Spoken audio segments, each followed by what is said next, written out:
हाँ दोस्तों, आप सभी लोगों को नमस्कार। ये क्या है कि सेकेंड ईयर इलेक्ट्रिकल के बच्चे जो है सब स्टेशन पे जाते हैं। वो शार्ट समर ट्रेनिंग करने जाते हैं और ये अनिवार्य रहता है। क्यों अनिवार्य रहता है और ट्रेनिंग में क्या क्या चीज़ें सिखाई जाती हैं, क्या फोकस होता है, मैं सारी बातें इस वीडियो में बताऊंगा। इसलिए शुरू से लास्ट तक ज़रूर बने रहिएगा। बहुत ही शार्ट वीडियो होगी और इसमें आपको बहुत सारी जानकारियाँ आपको मिलेंगी। ठीक है, देखिए सब स्टेशन इसलिए आप लोगों को विजिट कराया जाता है क्योंकि आप लोगों को एक सब्जेक्ट पढ़ना होता है जिसका नाम होता है स्विच गियर एंड प्रोटेक्शन। इसमें पूरा सब स्टेशन पे जितने भी इक्विपमेंट्स लगे होते हैं, जितने भी उपकरण लगे होते हैं, जितने भी मशीनें लगी होती हैं, जितनी भी डिवाइसेस लगी होती हैं, इस सब्जेक्ट में अच्छे तरीके से पढ़ाया जाता है। और ये जो सब्जेक्ट होता है स्विच गियर एंड प्रोटेक्शन, वो आपके अगले मतलब थर्ड ईयर में जाता है। तो थर्ड ईयर में जाने से पहले आपको सारे इक्विपमेंट्स का नॉलेज हो जाए, सारे उपकरणों को आप अच्छे से देख सकें, इसीलिए आप लोगों की ट्रेनिंग कराई जाती है कि आप लोग समर में शॉर्ट ट्रेनिंग कर लें किसी सब स्टेशन पे जाके। पहला एडवांटेज तो ये आपके लिए है कि आप उस सब्जेक्ट को अच्छे से पढ़ सकेंगे, और दूसरा एडवांटेज है कि जब आप एक बार सब स्टेशन विजिट कर लेंगे तो अगर आपको कल का यूपीपीसीएल में जॉब लगती है तो आपको वहाँ काम करना आसान हो जाएगा। तो इसीलिए इसी पर्पज़ से यहाँ पे ट्रेनिंग शेड्यूल की जाती है कि आप जाइए और शॉर्ट टाइम में आप ड्यूटी वहाँ पे ट्रेनिंग करिए। लेकिन बच्चे इसको बहुत हल्के में लेते हैं, वो केवल अटेंडेंस बनवाने के चक्कर में रहते हैं और सर्टिफिकेट लेके कॉलेज में जमा कर देते हैं।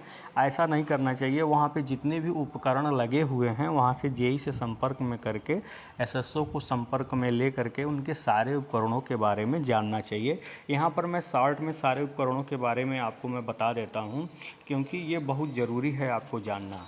देखिए, आपको एक 11,000 वोल्ट का एक single line diagram sub station का यहाँ पे दिखाया गया है और इनमें सारे उपकरणों को यहाँ पे आपके सामने दिखाया गया है। देखिए, ये 11,000 वोल्ट का सब स्टेशन है। यहाँ पे 11 केवी की लाइन आपको दिख रही होगी। स्टार्टिंग में ही ये 11 केवी की लाइन यहाँ से आ रही है।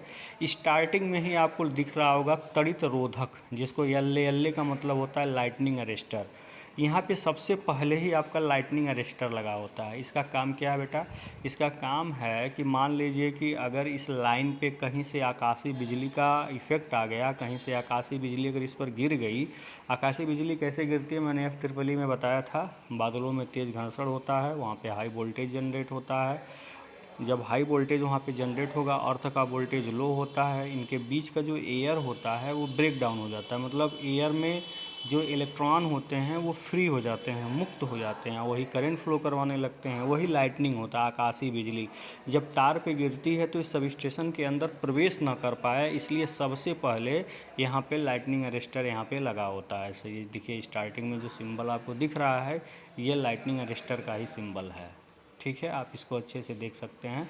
फिर नीचे दिख रहा है TPMO, इसको पूरा फॉर्म होता है ट्रिपल पोल मैनुअल ऑपरेटेड। जैसे ट्रिपल पोल की लाइन है और मैनुअली इसको ऑपरेट किया जाता है मनुष्य हाथ से, इसलिए इसको कहा गया है मैनुअली ऑपरेटेड है। तो ये आइसोलेटर आगे आपको पढ़ाया जाएगा।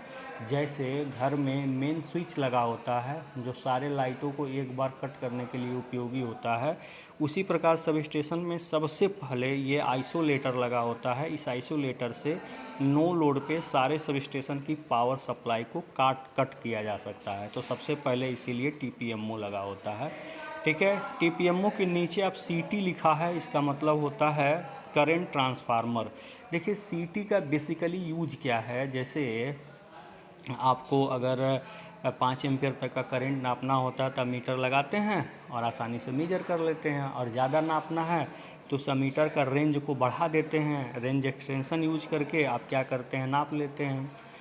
लेकिन जहाँ सब स्टेशन पे 11,000 वोल्ट की लाइन है, कई 100 एम्पियर करंट फ्लो हो रही है, वहाँ पे हम कैसे नाप पाएंगे भाई? हमारे पास जो एमीटर है ज़्यादा से ज़्यादा उसका रेंज 5 एम्पियर है, तो कैसे इतना हाई करंट को नाप सकेंगे? तो इसीलिए CT लगाता है। CT एक स्टेप अप ट्रांसफार्मर होता है। स्टेप अप का मतलब ये करंट को कम कर देता है। कम करंट को कम कर दिया और वही करंट आपकी जाती है 5 एम्पियर वाले अमीटर में, आसानी से मीजर हो जाती है। मीजर होने के बाद मल्टीप्लाइंग फैक्टर का गुणा करके ज़्यादा से ज़्यादा करंट मतलब मीजर कर सकते हैं। सिंपल समझिए कि इसकी सहायता से हाई एम्पियर के करंट को आसानी से नापा जा सकता है सीटी से।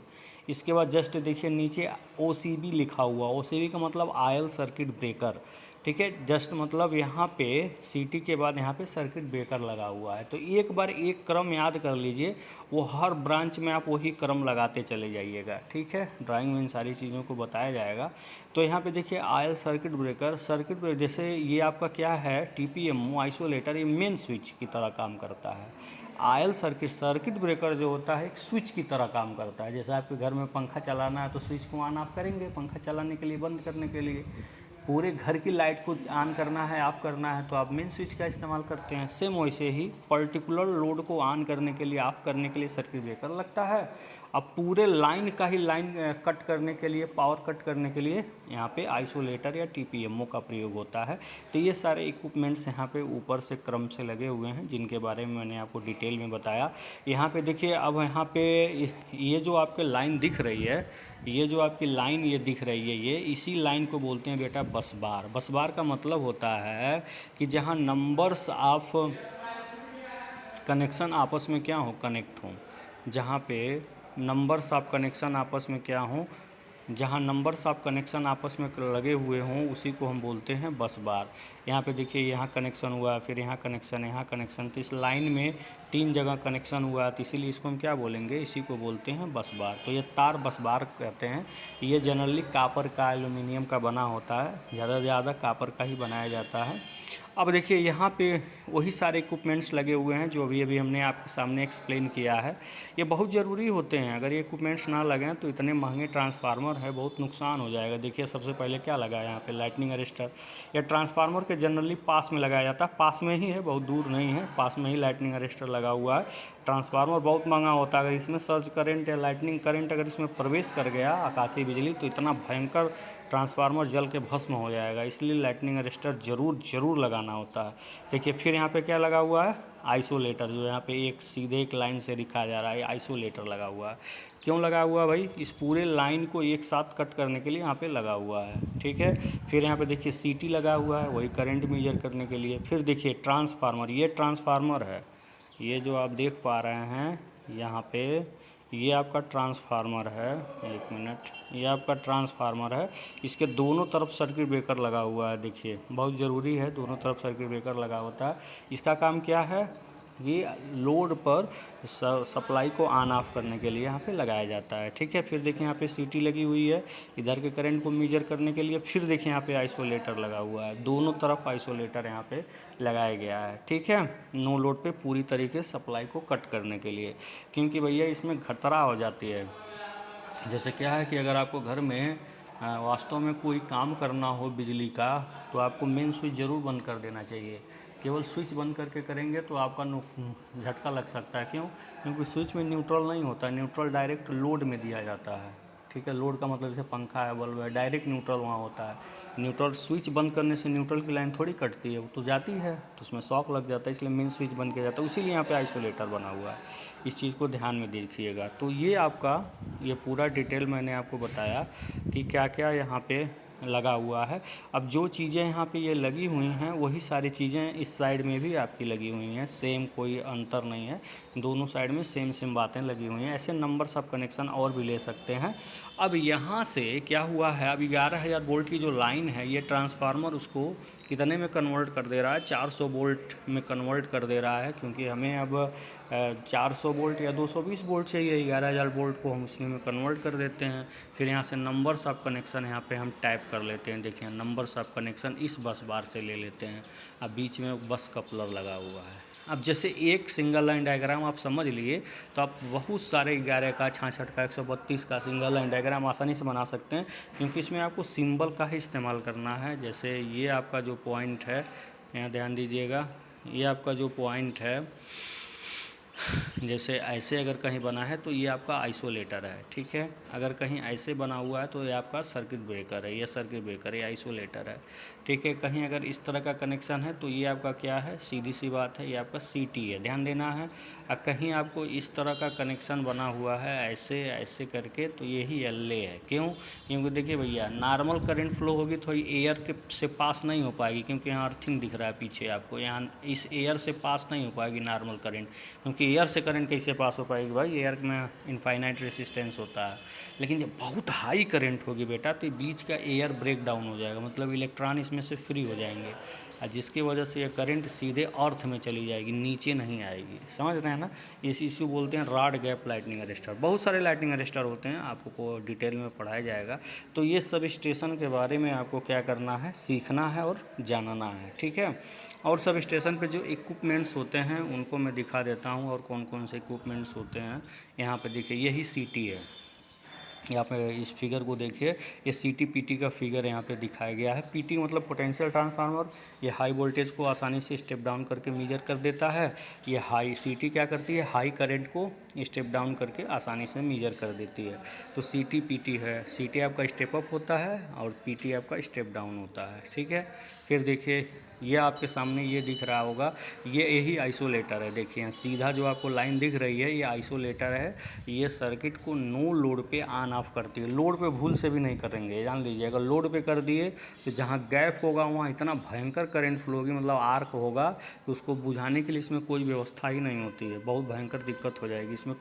इसको कभी भी लोड पे ऑपरेट नहीं कर सकते। ये देखिए, यही आपका सर्किट ब्रेकर है। इस सर्किट ब्रेकर में जो छोटा सा आपकी यहाँ पे ये छोटा छोटा चीज़ें दिख रही हैं, ये आपका ऑपरेटिंग मैकेनिज्म है सीटी यहाँ सर्किट ब्रेकर का। यहाँ पे ऑपरेटिंग मैकेनिज्म है, मतलब यहाँ पे क्या होता है ना, जब कॉन्टैक्ट खुलते हैं, जैसे मान लीजिए कॉन्टैक्ट जब खुला तो बीच का जो एयर है ब्रेक डाउन होगा भाई, हाई इलेक्ट्रिक फील्ड आ जाएगी। ब्रेक डाउन होने से करंट फ्लो होगा, आर्क जनरेट होगी। तो वो आर्क जो इसमें जनरेट होगी उसको बुझाने के लिए यही सब यहाँ पे सारा व्यवस्था दिया गया है। ऑपरेटिंग मैकेनिज्म वगैरह दिया हुआ है कि यहाँ पे SF6 गैस हो या एयर ब्लास्ट हो या आयल हो, किसी के थ्रू हम इसको क्या कर सकें, इस आर्क को बुझा सकें, ठीक है। तो यहाँ पे ये व्यवस्था यहाँ पे दिया हुआ है। तो इस तरह से देख करके आप इन जो भी यहाँ पे युक्तियाँ हैं आप इनको समझ सकते हैं, ठीक है। तो आपको यहाँ पे लाइटनिंग अरेस्टर को भी देख लेते हैं। यहाँ पे देखिए, ये आपका लाइटनिंग अरेस्टर दिखा रहा है यहाँ पे, ये आपका लाइटनिंग अरेस्टर है। देखिए यही क्या करता है, हाई वोल्टेज लाइटनिंग को, मतलब आकाशीय बिजली को ज़मीन में डाइवर्ट कर देता है। और यहाँ पे जो आप देख पा रहे हैं, ये रिंग जो आप देख पा रहे हैं, ये कोरोना रिंग है। आगे आपको पढ़ाया जाएगा पावर सिस्टम में कोरोना लॉसेस। तो कोरोना लॉसेस को डिस्चार्ज करने के लिए यहाँ पे ये रिंग लगाया हुआ है, जिसका नाम है कोरोना रिंग, ठीक है। और ये सिलेंडर की तरह ऐसे लंबी होती है। तो मतलब ये सब स्टेशन के स्टार्टिंग में और एंडिंग में लगाई जाती है, कि बॉडीगार्ड का काम करते हैं, कि बाहर से आने वाले हाई सर्ज वोल्टेज को, बाहर से यहाँ से आने वाले, यहाँ पे ध्यान दीजिएगा, यहाँ से आने वाले जो high surge voltage, lightning voltage, आकाशीय बिजली होती है, इसको यही ज़मीन के अंदर गाड़ देता है, अंदर नहीं जाने देता है। अगर ये अंदर चला गया तो अंदर के सारे उपकरणों को जला देगा, जिससे लाखों करोड़ों का नुकसान हो जाएगा सब स्टेशन पे। तो मेन गेट मतलब एंडिंग, स्टार्टिंग में और एंडिंग में लाइटनिंग अरेस्टर जरूर लगाया जाता है। तो इसको देख करके आप समझ सकते हैं। तो इस प्रकार से सब स्टेशन से रिलेटेड छोटी मगर मोटी जानकारियाँ आपके सामने मैंने प्रेजेंट किया। कैसा लगा आप अपना राय कमेंट बॉक्स में दीजिएगा। इस वीडियो को अपने दोस्तों के साथ शेयर करिएगा, ताकि मैं और वीडियो आपके लिए बना सकूँ। तो आज के लिए इतना ही, धन्यवाद।